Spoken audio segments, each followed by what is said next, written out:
अपनी पूरी school life में लियो ने अपनी बैटल टीम को एकेडमी की सबसे स्ट्रॉन्गेस्ट टीम बनाने के लिए अपना सब कुछ दांव पर लगा दिया। लेकिन फाइनल एग्जाम से ठीक पहले जिस टीम को उसने खुद बनाया था उसी ने उसे धोखा दे दिया। उन्होंने उसे कमजोर, बेकार और गद्दार कहकर टीम से बाहर निकाल फेंका और ये भी पक्का किया कि वो किसी और टीम में शामिल ना हो सके ताकि उसका पूरा फ्यूचर बर्बाद हो जाए। लेकिन ठीक उसी पल लियो का गोल्डन सिस्टम फाइनली एक्टिवेट हो जाता है। अब से जो भी मेंबर उसकी टीम में जुड़ेगा उसकी पावर, स्टैट्स और एबिलिटीज ऑटोमेटिकली लियो के साथ शेयर हो जाएंगी। इस खतरनाक और ओवरपावर्ड एबिलिटी के साथ लियो सिर्फ अपने स्कूल का ही नहीं बल्कि पूरी ह्यूमैनिटी का सबसे स्ट्रॉन्गेस्ट हीरो बनने के सफर पर निकल पड़ता है। कहानी शुरू होती है जब लियो एक हॉस्पिटल बेड पर लेटा होता है। तभी उसके टीममेट्स अचानक कमरे में आते हैं। बिना कोई टाइम वेस्ट किए उसका टीम लीडर और खुद उसका कजिन बाइचिंग उसे बताता है कि अब टीम में उसकी कोई जगह नहीं है। उसके हिसाब से लियो की रेयर सपोर्ट एबिलिटी बहुत ही कमजोर है क्योंकि ना तो वो हील कर सकता है, ना मॉन्स्टर अटैक्स को टैंक कर सकता है और ना ही फ्रंट लाइंस पर लड़ सकता है। लियो तुरंत उन्हें याद दिलाता है कि वो वही था जिसने हर स्ट्रेटेजी बनाई थी। वो डार्क फॉरेस्ट डंजन से जिंदा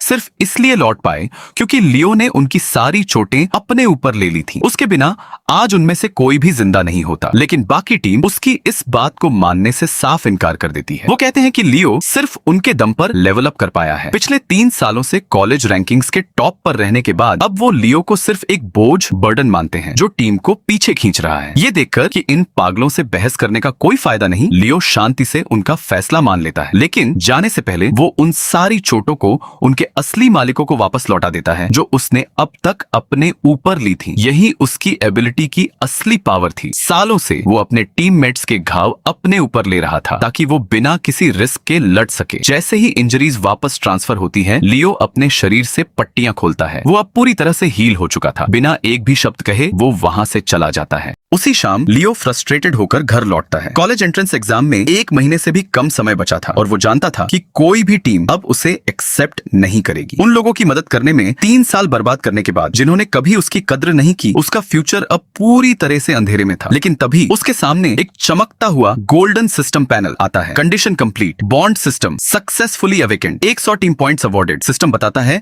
कि अब से उसकी टोटल पावर और स्टैट्स उसके सभी टीम मेंबर्स के कंबाइंड स्टैट्स के बराबर होंगे और वो उनके सारे स्किल्स भी यूज कर सकता है। इन टीम पॉइंट्स का इस्तेमाल करके वो अपने टीम मेंबर्स की एबिलिटीज को अवेकन या अपग्रेड भी कर सकता है। लियो को अपनी आंखों पर विश्वास नहीं होता। अगर सिस्टम सच कह रहा है तो वो एक दिन दुनिया का सबसे ताकतवर इंसान बन सकता है। इससे पहले कि वो कुछ और सोच पाता उसके फोन की घंटी बजती है। ये उसकी आंटी बाइचिंग की माँ का कॉल था। वो बहुत पैनिक में थी और उन्होंने लियो को बताया कि वो एंटिक स्ट्रीट पर किसी बड़ी मुसीबत में है। भले ही बाइचिंग ने उसे धोखा दिया था लेकिन उसकी आंटी ने उसे हमेशा अपने सगे बेटे की तरह प्यार किया था। वो उन्हें इग्नोर नहीं कर सकता था। बिना कुछ सोचे लियो तुरंत एंटीक स्ट्रीट के लिए निकल पड़ता है। जैसे ही लियो बस में चढ़ता है उसे लोगों के सिर के ऊपर अजीब सी इंफॉर्मेशन तैरती हुई दिखाई देती है। वो कंफ्यूज होकर सिस्टम खोलता है जो बताता है कि टीम लीडर होने के नाते उसके पास एक यूनिक अप्रेजल एबिलिटी आ चुकी है। इससे वो अपने आसपास के किसी भी इंसान का टैलेंट, स्ट्रेंथ और वीकनेस देख सकता है। क्यूरियोसिटी में लियो एक रैंडम पैसेंजर को चेक करता है। एक स्टेटस पैनल तुरंत पॉपअप होता है। Level 1 talent excellent at singing and dancing, weakness minor kidney problem. इतनी भयानक डिटेल देखकर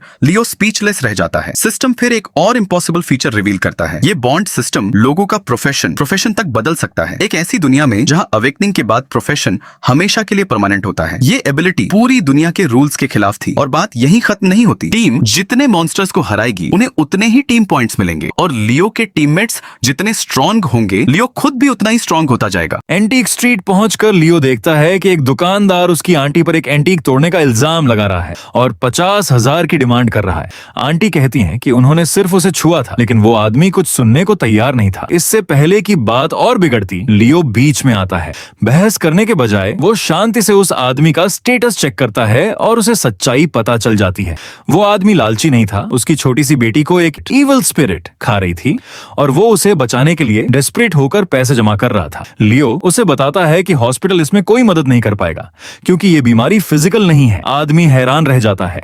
ये समझकर कि लियो किसी तरह उसकी बेटी का सच जानता है वो एहसानमंद होकर उसे थैंक्स कहता है और शांति से वहां से चला जाता है। मामला शांत होने के बाद जैसे ही लियो अपनी आंटी की तरफ देखता है एक और सिस्टम पैनल सामने आता है। Profession thunder master, status black listed. System बताता है कि उनका प्रोफेशन ब्लैक लिस्टेड हो चुका है। लाइटनिंग पॉइजन चुपचाप उनके शरीर में जमा हो रहा है और उनकी जान ले रहा है। अगर कुछ नहीं किया गया तो वो ज्यादा दिन जिंदा नहीं बचेंगे। उन्हें बचाने के लिए लियो तुरंत सिस्टम से पूछता है कि क्या कोई रास्ता है। Yes, spend 80 team points to evolve her profession from thunder master into the 9 thunder heaven master. Aunty Leo से कहती हैं कि वो आज की बात बाइचिंग को ना बताए। लियो कैजुअली बता देता है कि बाइचिंग उसे पहले ही टीम से निकाल चुका है। ये सुनकर उसकी आंटी शॉक्ड रह जाती हैं और अपने बेटे की तरफ से माफी मांगती हैं, लेकिन लियो को कोई फर्क नहीं पड़ता। इसके बजाय वो उन्हें अपनी टीम में इनवाइट करता है। वो ऑनवर्डली स्माइल करते हुए कहती हैं कि वो अब स्टूडेंट नहीं है, इसलिए एग्जाम में उसकी मदद नहीं कर पाएंगे। लेकिन लियो कहता है कि अगर वो उसकी टीम में आती है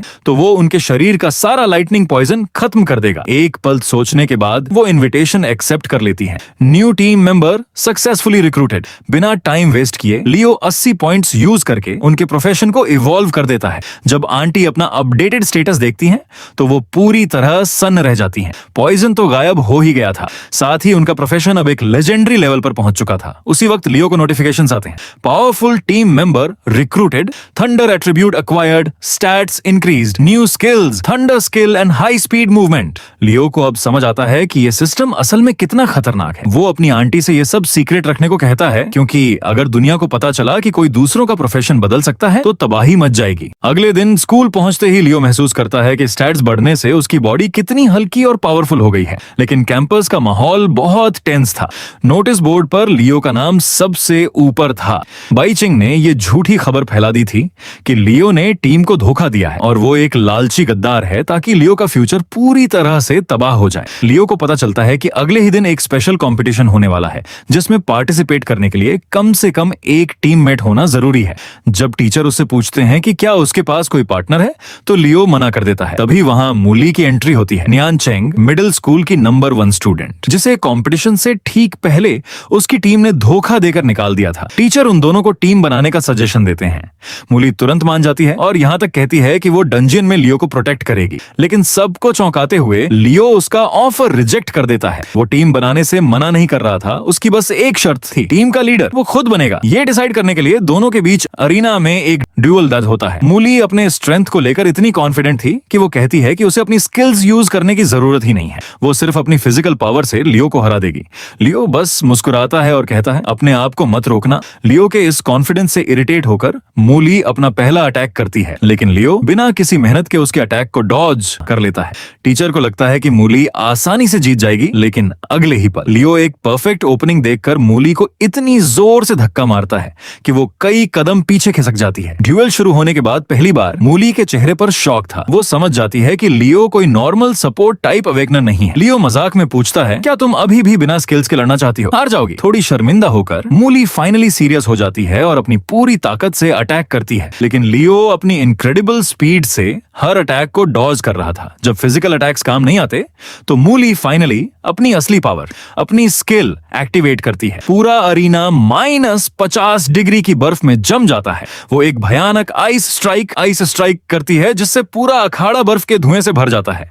लेकिन जब बर्फ हटती है तो देखने वालों की आंखें फटी रह जाती हैं। लियो पहले से ही मूली के बिल्कुल पीछे खड़ा था और उसकी ब्लेड मूली की गर्दन पर रखी थी। किसी को समझ नहीं आया कि वो 1 सेकंड में वहां कैसे पहुंचा। असल में लियो ने अपनी आंटी से मिली लाइटनिंग फ्लैश मूवमेंट स्किल का यूज किया था। हार मानते हुए मूली फाइनली लियो की टीम में शामिल होने की रिक्वेस्ट करती है और लियो खुशी खुशी उसे एक्सेप्ट कर लेता है। जैसे ही बॉन्ड बनता है, लियो के स्टैट्स रॉकेट की तरह आसमान छूने लगते हैं। उसका लगभग हर एट्रीब्यूट 1000 के करीब पहुंच जाता है। ये देखकर टीचर भी हैरान रह जाते हैं। लियो एक सपोर्ट क्लास अवेकनर था, लेकिन अब उसके पास एक फ्रंटलाइन फाइटर जितनी भयानक ताकत थी। अपने सिस्टम को सीक्रेट रखने के लिए लियो बहाना बनाता है कि उसका प्रोफेशन अचानक म्यूटेट हो गया है, हालांकि उसे नहीं पता कि ये कैसे हुआ। टीचर उसकी बात मान लेते हैं और वादा करते हैं कि स्कूल और सिक्योरिटी ब्यूरो उस पर लगे झूठे इल्जामों की जांच करेंगे। अगर लियो बेगुनाह है तो सच सबके सामने आ जाएगा। इसके बाद लियो और म्यूली डंजियन की तैयारी के लिए अलग हो जाते हैं। दूसरी तरफ डॉन ऑफ लाइट टीम जश्न मना रही होती है, क्योंकि पूरे स्कूल को यकीन हो गया था कि लियो लालची और गद्दार है। जब कोई म्यूली को टीम में लेने की बात करता है तो बाई किंग साफ मना कर देता है। उसका मानना था कि म्यूली बहुत स्ट्रॉन्ग है और बाकी ओवरशैडो कर देगी। इसके बजाय वो बताता है कि उसने एक और भी बेहतरीन मेंबर ढूंढ लिया है, नायन क्विक्स। नायन एक बहुत अमीर परिवार से है जो टॉप टियर वेपन्स और इक्विपमेंट्स बनाने के लिए मशहूर है। नायन के आने से टीम को कमाल के रिसोर्सेज मिलेंगे। ये सोचकर कि उनका फ्यूचर अब ब्राइट है, सब बाई किंग के डिसीजन की तारीफ करते हैं। डंजियन एक्सपीडिशन से पहले जब Dawn of Light team recovery potions की जगह महंगे इक्विपमेंट खरीदने की बात कर रही होती है, तभी लियो अपना बचा हुआ सामान लेने आता है। उन्हें लगता है कि लियो उनसे भीख मांगने आया है, इसलिए वो उसका मजाक उड़ाते हैं और कहते हैं कि अगर वो घुटनों पर बैठे तो शायद वो अपनी कंप्लेंट वापस ले ले। लेकिन लियो उन्हें पूरी तरह इग्नोर करता है, अपना सारा सामान सिस्टम स्टोरेज में डालता है और साफ कर देता है कि वो सिर्फ अपना सामान लेने आया था। उसके जाने के बाद बाइकिंग कॉन्फिडेंस से कहता है कि उन्हें अब लियो की कोई जरूरत नहीं है, क्योंकि उनका नया 5वां मेंबर पहले ही डिसाइड हो चुका है। अगली सुबह विदर्ड फॉरेस्ट डंजन एक्सपीडिशन के लिए सारे स्टूडेंट्स जमा होते हैं। लियो की पुरानी टीम फिर से उसका मजाक उड़ाती है। उन्हें लगता है कि बिना टीम के वो पार्टिसिपेट ही नहीं कर पाएगा। बाइकिंग कहता है कि उसे कॉलेज एंट्रेंस एग्जाम छोड़ देना चाहिए। इससे पहले कि लियो कुछ कहता, अचानक म्यूली वहां आ जाती है। वो अपनी तलवार तेजी से एक स्टूडेंट की तरफ फेंकती है और फिर लियो के सामने आदर से सिर झुकाकर कहती है, कैप्टन मैं आ गई हूँ, मैं पूरी तरह तैयार हूँ। पूरे स्टेडियम में सन्नाटा छा जाता है। किसी को यकीन नहीं होता कि स्कूल की सबसे स्ट्रॉन्गेस्ट स्टूडेंट लियो को अपना कैप्टन कह रही है। सब सोचने पर मजबूर हो जाते हैं कि लियो असल में है कौन। अपनी बेइज्जती छिपाने के लिए बाइकिंग कहता है कि उन्होंने मजबूरी में टीम बनाई है और एंट्रेंस एग्जाम के लिए 5 मेंबर्स चाहिए, इसलिए ये दोनों अभी भी क्वालिफाई नहीं कर सकते। तभी एक विशाल चील स्टेडियम में उतरती है और स्कूल के प्रिंसिपल में बदल जाती है। वो अनाउंस करते हैं कि 4 स्कूल लीग टूर्नामेंट अगले हफ्ते ही शुरू हो रहा है और आज के डंजियन से सिर्फ टॉप 2 टीमें ही स्कूल को रिप्रेजेंट करेगी। इस बार रिवॉर्ड्स भी कमाल के थे, ऐसे रेयर खजाने जो एक अवेकनर की स्ट्रेंथ को 20 लेवल तक बढ़ा सकते थे और साथ ही $1,00,000 का ग्रैंड प्राइज। स्टेक्स अब बहुत हाई हो चुके थे। प्रिंसिपल डंजियन का दरवाजा खोलते हैं और सारी टीमें अंदर भागती हैं। लियो और म्यूली एक दोराहे पर पहुंचते हैं। अंधे होकर आगे बढ़ने के बजाय लियो एक मैजिकल डॉल को चौड़े रास्ते पर भेजता है। डॉल तुरंत एक छिपे हुए ट्रैप को ट्रिगर करती है और एक विशाल पत्थर उसे कुचल देता है। ये देखकर वो संकरित, नैरो और कांटों से भरे रास्ते को चुनते हैं। म्यूली नोटिस करती है कि वहाँ कोई लो लेवल मॉन्स्टर नहीं है, जिसका मतलब था कि अंदर कुछ बहुत खतरनाक उनका इंतजार कर रहा है। लियो और भी ज्यादा अलर्ट हो जाता है। कंट्रोल रूम से ये सब देख रहे प्रिंसिपल लियो से काफी इम्प्रेस होते हैं, क्योंकि इतनी कम उम्र में मैजिकल डॉल बनाना एक एक्सेप्शनल टैलेंट की निशानी है। दूसरी तरफ डॉन ऑफ लाइट टीम उसी दोराहे पर आती है और बिना सोचे समझे चौड़े रास्ते पर चली जाती है। वो लियो का मजाक उड़ा रहे होते हैं, तभी उनका एक मेंबर फ्रस्ट्रेशन में एक मरे हुए पेड़ को मारता है, जिससे एक ट्रैप ट्रिगर हो जाता है और वो घायल हो जाता है। आदत से मजबूर वो लियो को हील करने के लिए बुलाता है, पर फिर याद आता है कि लियो तो अब टीम में है ही नहीं। जब वो हीलिंग पोर्शन मांगता है तो बाइकिंग उसे देने से साफ मना कर देता है और सबको आगे बढ़ने का ऑर्डर देता है। इधर लियो प्यूरिफिकेशन पाउडर यूज करके डार्क एनर्जी और कांटों को साफ करता है। तभी एक विशाल ड्राई फेस्ड बर्ड उन पर हमला करती है। म्यूली आइस बैरियर बनाती है, लेकिन मॉन्स्टर उसे तोड़ देता है। लियो उसका स्टेटस देखता है, लेवल 15। एक बिगिनर डंजियन में लेवल 10 से ऊपर के मॉन्स्टर्स नहीं होने चाहिए,